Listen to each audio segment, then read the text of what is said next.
I'm Julie Norcross, and I'm the former owner of McLean and Aiken Booksellers. Thank you all for coming to our luncheon honoring Ann Patchett. I glibly say our because the store is now owned by our son Matt and his wife Jocelyn.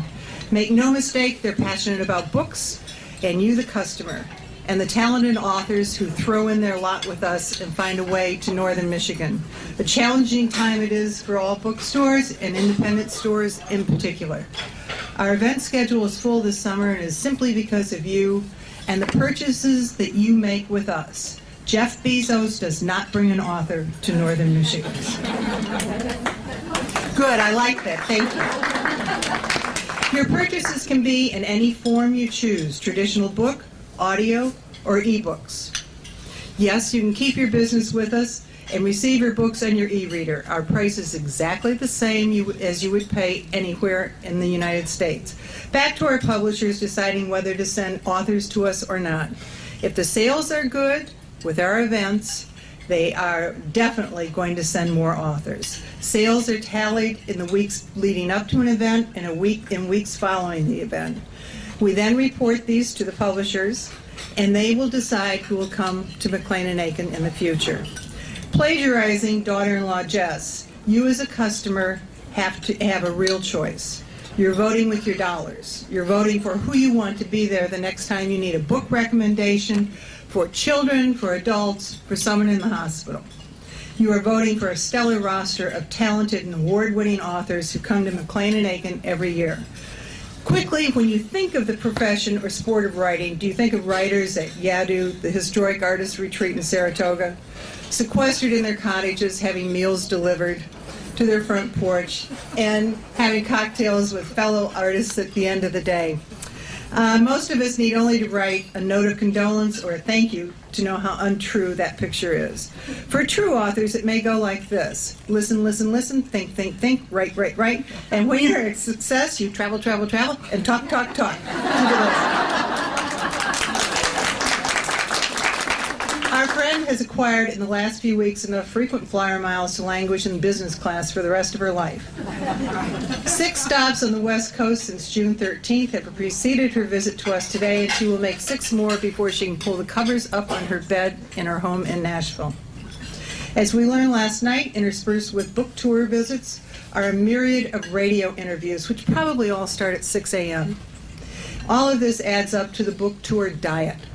Ann has shed 10 pounds on her tour thus far. You might want to write a best-selling book. Today we'll try to reverse that trend. Her new book, State of Wonder, has garnered stellar reviews from some of the toughest critics. And the New York Times said, expect miracles when you read Ann Patchett fiction. Let's welcome Ann Patchett.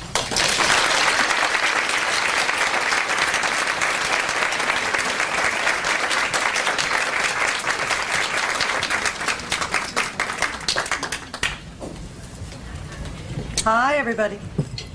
Okay. Set up my camp here. Books are going to slide. Clamp on the mic. Yep. All right.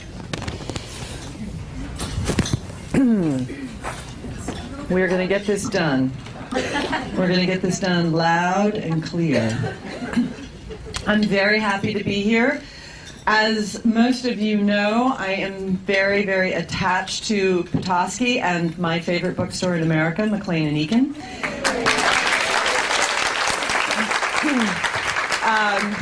When I first came here, to say that I did not want to go, I was livid. I was livid that my publisher was sending me someplace that required 2 separate flights and a 2-hour car ride. There isn't any place else in the country that I can think of that a publisher would say, yes, you have to do this. And I went kicking and screaming, and the first time I came here, I actually came in, did the 2-hour car ride, did my event, got back in the same car, and got back on a plane that night and flew out of here. And I've been coming back here ever since, partially because this is the one store that I say for every tour, this is my line in the sand. I will always, always come back to Petoskey. I come back here when I don't have a book to promote because I want to see my friends, the Norcrosses, and I want to be in your beautiful neighborhood. And last year, the reason that I wrote that article for the New York Times about this area was I had just been here visiting the Norcrosses. I had been home for about 3 days, and my editor at the Times Travel magazine called me and said, I really need you to do this piece. You're not going to want to do it, but it's going to be great. It's going to be really fun. It's this piece about this little tiny town called Traverse City. If you could just go up there. And I said, I'm not going to Traverse City. I was there 3 days ago. I was really in Petoskey, and I'll write a piece about Petoskey, but that's as far as I'm going. And he said, oh, sure, it's fine. It's all the same thing. Nobody will know the difference. Because he lives in New York. And I said, oh, and by the way, I'm going to write it about the real tourist attraction, the local bookstore. He was like, yes, of course, fine. You can pull the wool over those people anytime you want. And Julie, of course, I did languish at Yaddo, but not since I was very young. And I did spend those very happy days swimming, going to the track, losing my small stipend on horses, and drinking a great deal. But that I was like 25, and that was a long time ago, and those are the things you can do when you're 25. So, very happy to be here. This is my rest period on what has been a very grueling book tour. And again, my publisher said, we can send you home for the weekend, or you can just rest up in Petoskey for the weekend and then go on. And I said, no, I'd rather just rest up in Petoskey. So my husband met me here. He wasn't interested in going on any other part of the book tour, but he was like, oh, Petoskey, yes, of course, I'll come to Petoskey. So this is in every way a very, very happy stop for me. And I'm going to read for 15 minutes. I'm going to tell you a story. I'm going to answer your questions, just so you know what you're getting into up front. The part that I'm going to read from State of Wonder, there are 5 people on a pontoon boat in the Amazon on a tributary. 3 of those people are American doctors, Dr. Morena Singh, and 2 married doctors, Alan and Nancy Saturn. There are also 2 members of the Lakashi tribe on the boat. Benot, who is 20, doesn't speak English and wants to be a tour guide, and Easter, who is 11 or 12 and who is deaf and also doesn't speak English. I'll tell you where Easter came from, which was when I was on book tour for my last novel, Run. I was doing an event at the National Cathedral in Washington and had a sort of amazing night where 3 very magic things happened to me in the signing line that night. But one of them was a woman came up to me and she said, I'm an interpreter for the deaf, and I would really like to see a character in a novel who is deaf, but not have it be a book in any way that is about being deaf. I would just like him to be in the book. I'd like this character to be deaf and not have it big deal and nobody's talking about it. I said, I can do that for you. That's not a problem. So if there's anything that you would like to see in a future novel, just let me know. That worked out very well. The other thing that I need to tell you about this scene is, for reasons that I cannot explain, and I don't try, I write books that are largely devoid of swearing and sex. They usually have a moral. I don't mean to. I don't promote these values. It just comes out that way. So this scene that I'm going to read you is actually the only scene in the book in which there is swearing. You may not read along. Do not read along. Don't read along. It makes me so nervous because I mess up and then I'm thinking you're going, oh, she didn't get that line right. So there's a lot of swearing in this scene. Because I went to Catholic school for 12 years, I cannot swear in front of a group of people. I can swear to you individually, one-on-one, but not in a group. So I want you to channel profanity in your own minds privately while you're listening to this scene. And then the last thing I want to tell you before I read is I was in Toronto last week, and I was going through customs, and I had the following exchange with the customs officer who said, how long will you be in Toronto? And I said, 1 night. And he said, why are you here? And I said, I'm going to speak at the Luminata Festival. What will you be speaking about? My book. What's the name of your book? State of Wonder. What's it about? It's about the Amazon. "Are you a botanist or an anthropologist?" I said, "I'm a novelist." He said, "Have you gotten your Sunday New York Times review?" I said, "Next Sunday." He said, "How is it?" I said, "Really just okay." And he said, "Are there snakes in your book?" I said, "Yes, yes. As a matter of fact, there are loads of snakes in my book." And he said, "I don't like snakes. I won't read your book." And then he made this gesture, which was to say, "Go on there, girl." So this one goes out to the customs officer in the airport in Toronto. They had not passed another living soul since they left the Jintas, and the world seemed something silent and wide, belonging only to them. On the left, there was what appeared to be a crisp field of floating green lettuce. Bennett tapped at Easter's arm, and the boy turned the wheel and took them in.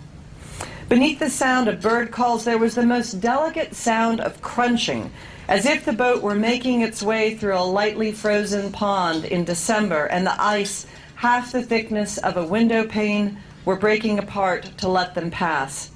Morena leaned over the front of the boat and watched the lettuce compact beneath the pontoons. Behind them, the plants knitted themselves back together, smoothing over the path they had made without so much as a damaged leaf. "We are here," Morena thought, "and we were never here." It was a green so much brighter, so much fresher than anything she'd seen in the jungle.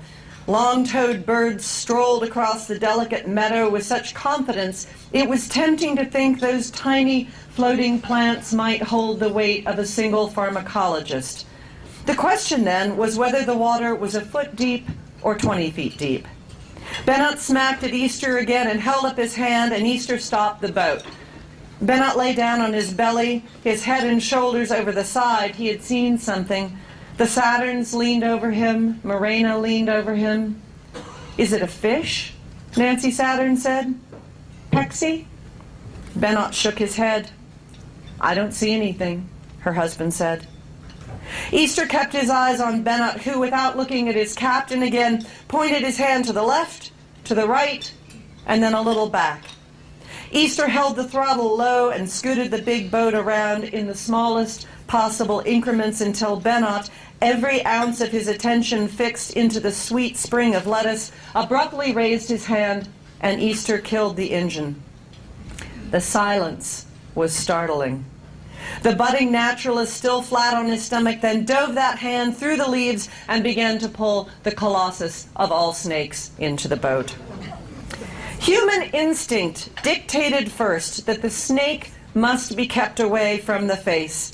And so Bennett straightened his arm to rigid, as if wishing to cast it away from his body while holding on too tight for the snake's comfort. The reptile's long, recurved teeth snapped ferociously into the air, diving towards Bennett's wrist, while Bennett whipped the head from side to side, buying time until he could close the distance between hand and head. He rolled onto his side and then his back, managing somehow to pull the first half of the reptile onto the board while it flailed like a downed electrical wire. At its neck, the snake was as big around as Bennett's wrist, and from there his body, smooth scales of darkest green with black blotches on the back and creamy light underneath, swelled into a size more in keeping with his thigh. The snake began pulling up, more and more of itself, slithering up and onto the deck in thick, muscular rolls where it sought to make its way onto Bennett's body, extending out against him, kneading him, while Bennett struggled mightily to keep the two faces apart. "Do not let the faces touch." "Put it back!" Nancy screamed in English, the language that stood between Bennett and his dream of becoming a naturalist. "Drop it!" "Snake," Alan Saturn said, and then repeated the word endlessly for good measure. He had caught it, sure enough, but he hadn't caught it close enough to the head. There was too much available snake between Bennett's hand and the snake's enormous gaping mouth, which sought purchase, its jaws opening wider than such a little head should dictate. In a flash, there was evidence of many rows of smaller teeth lined up and waiting to clamp onto skin. Only by swinging it wildly did he keep it from sinking into his wrist. Bennett seemed fixated only on the 6 inches of the snake.